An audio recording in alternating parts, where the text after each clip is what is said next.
이번에는 이제 컨테이너 사용하기 시작했으니까 네트워크라는 거에 대해서 좀 알아보도록 하겠습니다. 네트워크. 일단은 도커 네트워크 구성. 이제 근본적으로 하려는 일은 이제 도커를 사용하기 시작했기 때문에 우리 최초 상태부터 그 컨테이너 실행하는 과정을 생각해보면 이 구성이 어떻게 됐냐면 CentOS 안에 엔진X 하나 있었죠. 그리고 PureFTPD 하나 있었고, 그 다음에 우리가 도커를 설치했습니다. 그래서 이 도커 안에서 컨테이너로 돌리고 있는 게 또 뭐냐면 MariaDB1이고 컨테이너 이름이에요. 파이썬 1이에요. 그러면 이 엔진X도 그렇고 PureFTPD도 그렇고 이 도커 컨테이너 안에서 돌릴 수 있지 않을까요? 엔진X는 분명히 봤잖아요. 이미지가 도커브에 오피셜 마크 박혀있는 것 올라온 거. 그 다운로드해서 실행하면 컨테이너가 될 거고. 그렇죠? 그러면 MariaDB 1로 돌고 있는 게 지금 PureFTPD랑 통신하고 있었죠. 이렇게 둘이. 그리고 파이썬 그 설정 파일에 MariaDB 그 데이터베이스 뭐였지?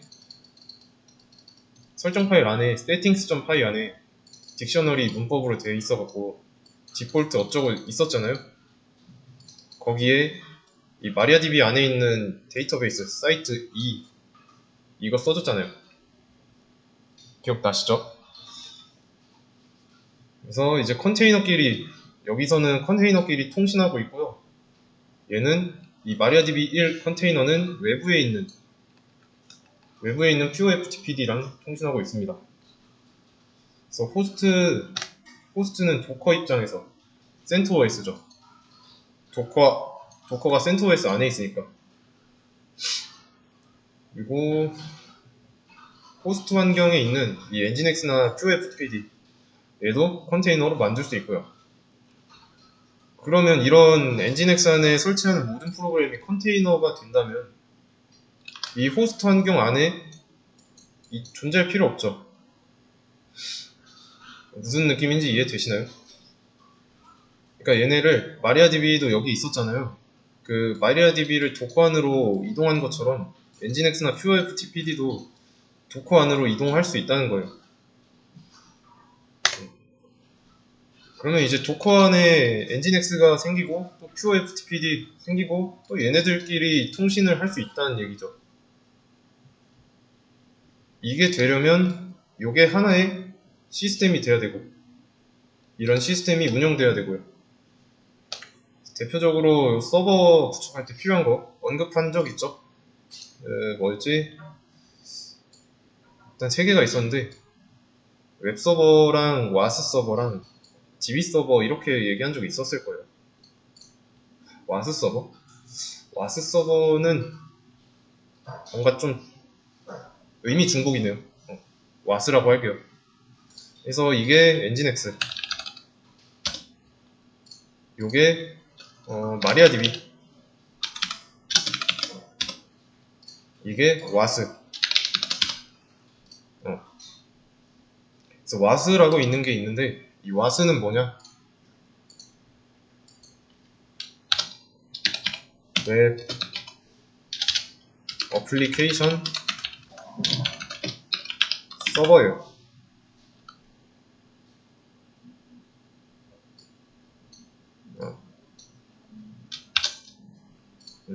줄임말입니다. 자, 그러면 이거 3개 뭐 하는 데다 쓸까요? 간단하게 생각해보면 우리가 그 실습하면서 이 파이썬 있죠? 얘가 파이썬 역할입니다. 얘는 이 서버 사이드 역할이라고 보시면 돼요. 그러면 서버 사이드가 필요하다고 했고 파이썬을 기반으로 하는 이 웹 프레임워크 장고에 대해서 장고를 써봤잖아요. 요게 와스가 되는 겁니다. 그래서 웹 어플리케이션을 이 전처럼 뭐 PHP로 돌렸다. 그러면 PHP FPM이 WAS가 되는 거예요. 이해되시나요? 그래서 이렇게 하나가 웃기는 겁니다. 이것도 그냥 검정색으로 하죠. 그래서 이게 하나로 묶여가지고 사용자가 보낸 요청 웹서버가 받습니다. 웹서버가 받아요. 그래서 그 index.html 같은 거 화면에다 보여주는데 index.html 보여주는 것까지는 정적이죠. 그래서 동적인 걸 하기 위해서 PHP를 사용했고요. 그때 사용했던 그 PHP FPM 이게 WAS 역할인데 그 PHP 설정 바꾼 거 있어. 그래서 어떤 요청이 들어오면은 웹서버로 들어오면 PHP 쪽으로 넘기는 거 한 적 있어요. 왜냐면 이 웹서버에서 PHP 파일을 보려는 요청이 들어오면 여기 웹브라우저 왼쪽 하단에 PHP 파일 다운로드 있잖아요. 그래서 그런 걸 하기 싫어서 설정을 바꾼 적 있죠. 이게 아마 이것도 vhost.점에 있었던 것 같은데 이 부분이에요. 그래서 이런 요청 PHP 요청 같은 거 들어오면 넘기는 설정이에요. 그래서 동적인 컨텐츠 만들기 위해서 내가 PHP를 처음 쓰면서 이 사용자가 요청한 걸 변수 있죠. 여기에다가 슬래시하고 단은 뭐 이렇게 쓰고 또 엔드하고 여기에다가 리미트 이런 식으로 해가지고 내가 여기 사용자가 입력한 거를 PHP 문법 안에 get 뭐 이런 식으로 써진 거 있죠. 여기에다가 받아서 화면에 출력하는 거 이런 거 했죠. 그래서 매개 변수예요. 얘네는 여기에서 해가지고 몇 단을 몇 가지 곱할 건지 그런 거 해봤죠. 그래서 웹서버에 요청이 들어왔는데 그 요청을 직접 처리하려고 하면은 PHP 파일을 다운로드 했습니다. 그쵸? 그래서 이제 그런 요청 들어오면 이 웹서버 네가 직접 판단하지 말고 PHP한테 넘겨. 그러면 동적인 컨텐츠를 제작해서 다시 웹서버에게 돌려줄게. 웹서버에. 그리고 너는 받으면 사용자한테 화면에 보여줘. 이런 방식으로 만들었습니다. 그래서 그런 동적인 컨텐츠 만드는 과정 중에 이 WAS랑 DB 서버 통신한 거죠. 그래서 데이터베이스에 있는 데이터 가져와가지고 그것도 했죠. 뭐 이렇게 있으면은 여기 화면에 글번호 역순으로 43221 이렇게 해놓고 등록 날짜 뭐 타이틀 뭐 이런 거 보여주는 거 이런 것도 했죠.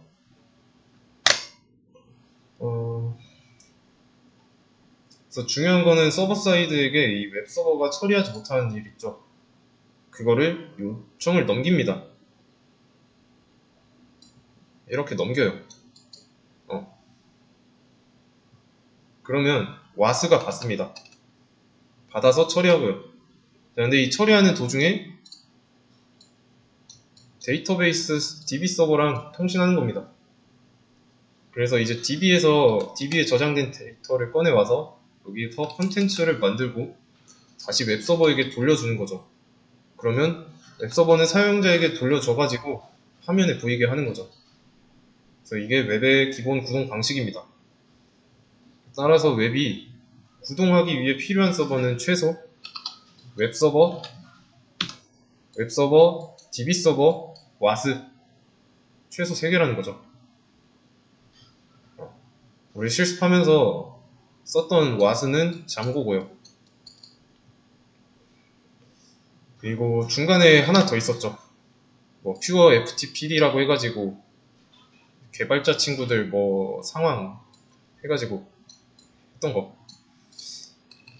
퓨어 FTPD인데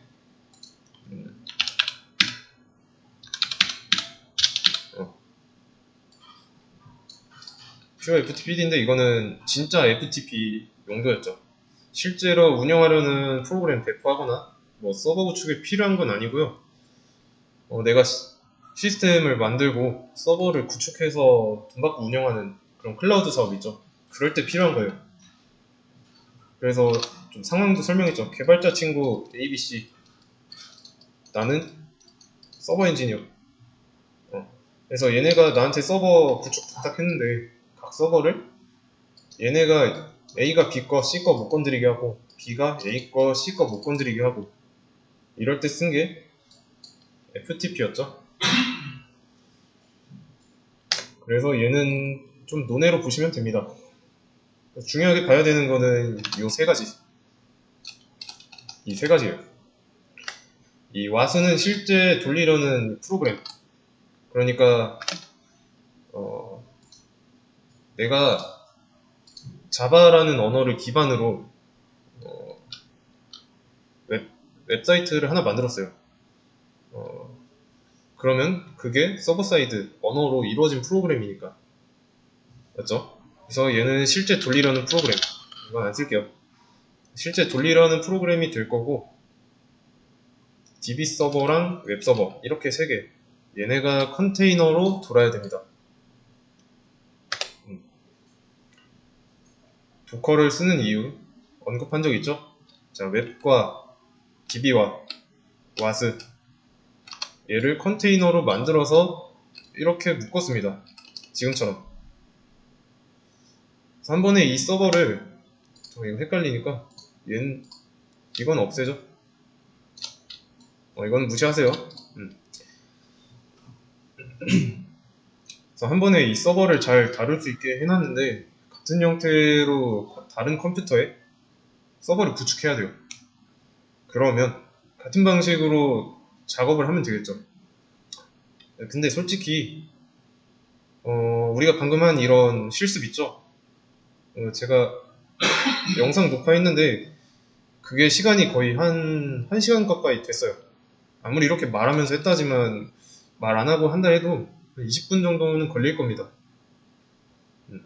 10분에서 20분 그 정도는 걸릴 거예요. 귀찮죠? 근데 그래서 도커의 장점이 여기서 나타납니다. 내가 만든 이런 작업물 있죠? 그러니까 우리가 이 CentOS 가상머신으로 했던 그 실습 그거를 이미지로 만들어서 올릴 수 있어요. 그래서 도커는 이미지를 다운로드하고 그 다운로드한 이미지를 실행하면 컨테이너가 생성되면서 실행되죠. 그래서 만들어 놓은 작업물을 이미지로 빌드할 수 있다는 장점이 있습니다. 그러면 나중에 완전히 똑같은 서버 구성으로 서버를 구축해야 된다. 그럼 내가 올려놓은 이미지 이것만 다운로드하면 돼요. 그래서 도커가 편하다는 겁니다. 결국 만들어야 하는 서버 환경은 다를 게 없어요. 크게. 그러다 보니 뭐 이런 식으로 하나만 제대로 만들어 놓으면 다른 환경에서 사용할 수 있습니다. 그래서 개발자들의 수고를 덜어준다. 그런 장점이 있어요. 그리고 심지어 내가 직접 만들 필요도 없습니다. 왜냐면 다른 개발자가 만들어서 올린 빌드 그거 가져다 쓰면 되니까요. 그거는 도커 허브에 있고요. 그 전에 들어본 적 있죠? 도커 허브. 수업 페이지에도 링크 올려놨어요. 잘렸네.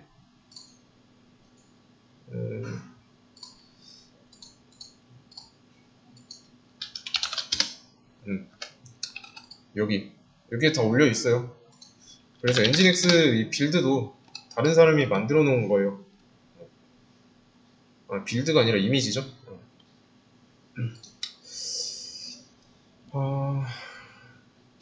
그러면 이런 것들을 하기 위해서 도커를 배운 겁니다. 자, 근데 제대로 사용하기 위해서는 우리가 네트워크에 대한 그 이해가 좀 필요해요. 일단은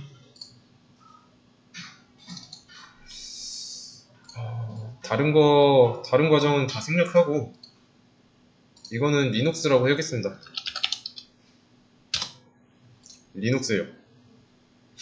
그리고 이 안에 도커가 있겠죠? 도커가 있고요.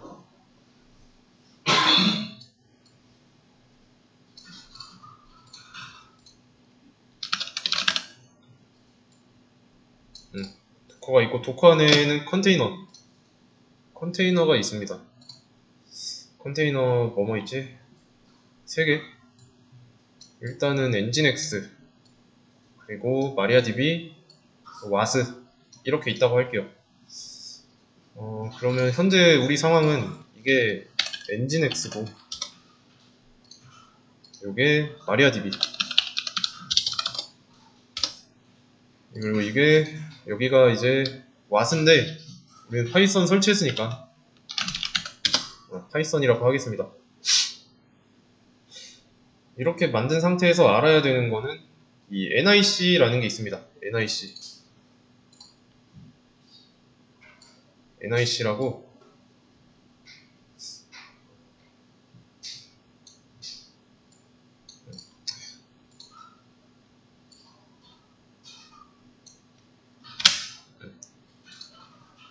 NIC라고 있습니다. NIC 처음 들어보시죠? 얘는 뭐냐면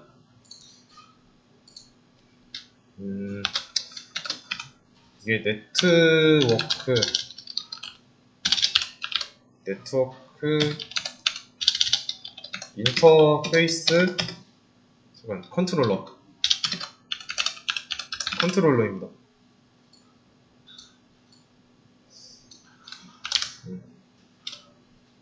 네트워크 인터페이스 컨트롤러예요. 그래서 다시 가상머신 켜보자면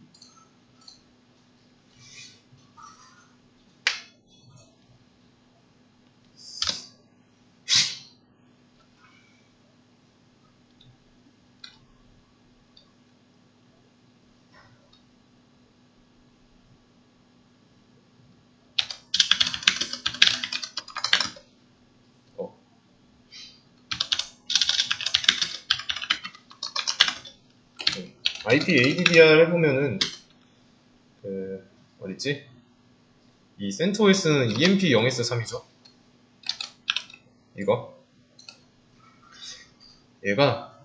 이게 NIC예요. EMP 0S3의 IP 주소는 이건데 CentOS는 이 NIC가 이걸로 되어 있습니다. 그러면 CentOS 기준으로 봤을 때 10.0.2.15 얘는 뭐랑 같을까요? 자기 자신이죠. 자기 자신이니까 CentOS 입장에서는 127.0.0.1입니다. 그래서 로컬 호스트랑 같은 거고요. 근데 이제 안에 있거나 밖에 있는 거 그거 입장에서는 또 달라지겠죠. 그러면 CentOS로 이게 CentOS니까 CentOS로 접근하기 위해서는 10.0.2.15로 요청을 보내야 돼요. 그래야 여기에 있는 이 NIC가 요청을 받아서 안에서 처리하니까요.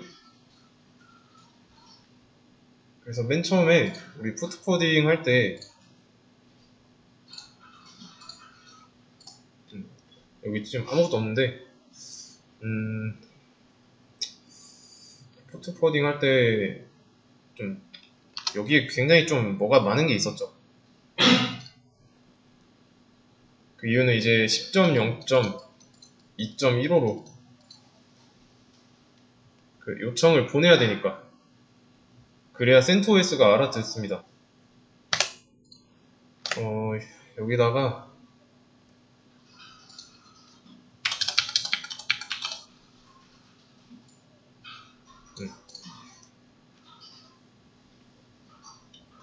여기로 요청을 보내면 좀 작게 그렸네. CentOS 안에 프로그램이 좀 여러가지 있다고 할게요. 너무 작게 그렸다. 두 개만 하죠. 작으니까. IP까지만 요청을 보내면 뭘 실행해야 될지 모릅니다. 그래서 포트 포워딩을 한 거예요. 이게 엔진X라고 하면은 그리고 이거는 마리아DB라고 하겠습니다. 얘는 기본 포트가 80이죠. 80. 얘는 3306이고요.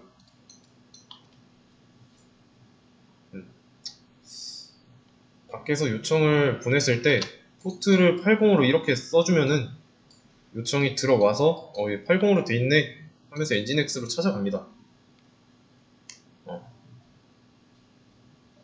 근데 이런 포트, 얘가 아니라 이런 포트를 안 뚫으면은 어디로 가야 될지 몰라가지고 같이 뚫어주는 거예요. 그래서 이 과정이 포트 포워딩이에요. 전에는 이제 직접 통신 못하니까 여기서 무슨 윈도우에 있는 거 있죠? 윈도우에 있는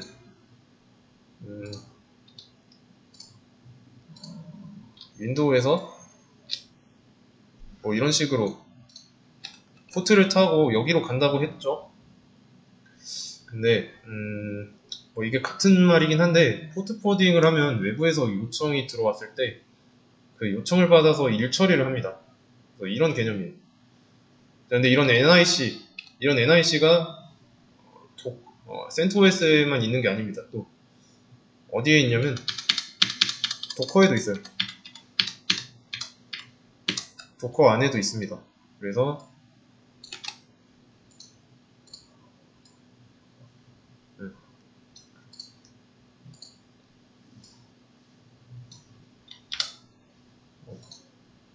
여기도 NIC가 있어요.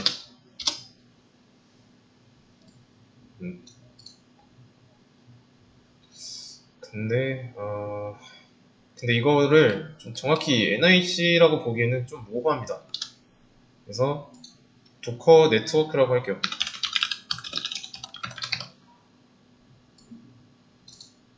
도커 네트워크.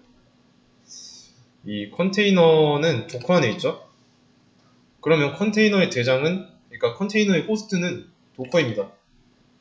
그래서 이런 도커 네트워크, 이런 게 있어야 외부와 통신하거나 밖에서 안으로 들어오는 통신을 받을 수 있어요. 그래서 얘를 NIC라고 할 수는 없지만 NIC 같은 느낌으로 있어요. 자, 그러면 이 도커 네트워크라고 부르는 이 IP는 뭘까요?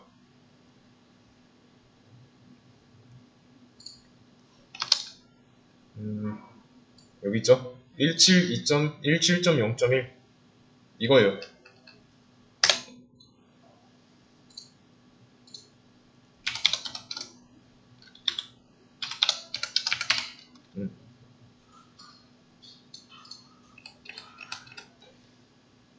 그래서 도커 하나 깔면은 알아서 생기는 거라고 했죠. 자, 컨테이너 기준으로 봤을 때 요게 CentOS가 된다고 했는데 왜 그랬냐면 이 도커 안에 있는 컨테이너는 여기 이거를 통해서 나갈 수 있습니다. 얘를 거쳐야 밖으로 나갈 수 있어요.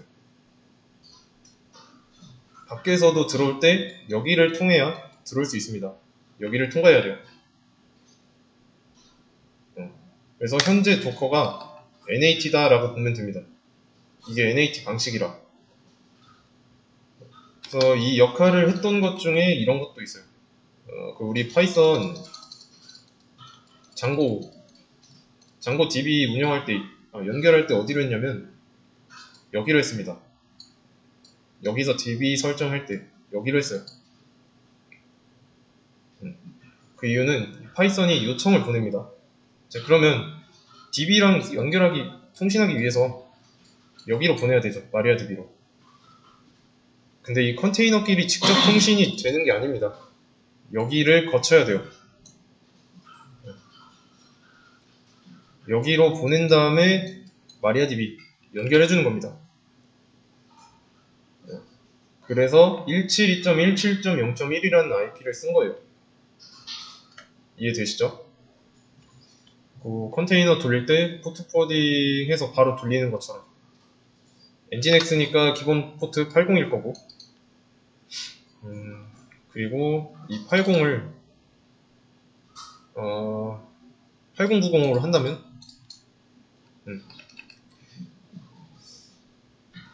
이런 식으로 하면은 이제 내가 여기로 8090으로 들어왔을 때 이 80 포트가 여기 안에 없잖아요. 여기 안으로 타고 80으로 꽂아줍니다. 근데 중간 과정에 여기 8900이 하나 있어요. 왜냐면 이게 있어야 여기로 들어올 수 있기 때문에.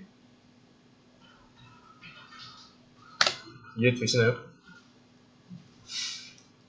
그래서 도커 입장에서는 호스트가 리눅스, 센토어였어요. 그리고 컨테이너 입장에서 호스트는 도커고. 그러니까 약간 좀 다단계라고 보시면 돼요. 이런 식으로 단계가 나눠 있죠. 얘의 호스트는 얘고, 얘의 호스트는 얘고, 이런 식입니다. 얘의 호스트는 얘고. 그러면 게스트는 반대죠. 리눅스의 게스트는 도커가 되고, 도커의 게스트는 이런 컨테이너가 되는 거예요.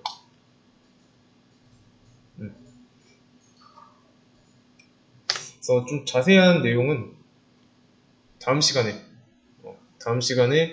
그림을 좀 더 자세하게 그려가면서 설명드리도록 하겠습니다. 그래서 오늘 수업은 여기서 종료하도록 하겠습니다.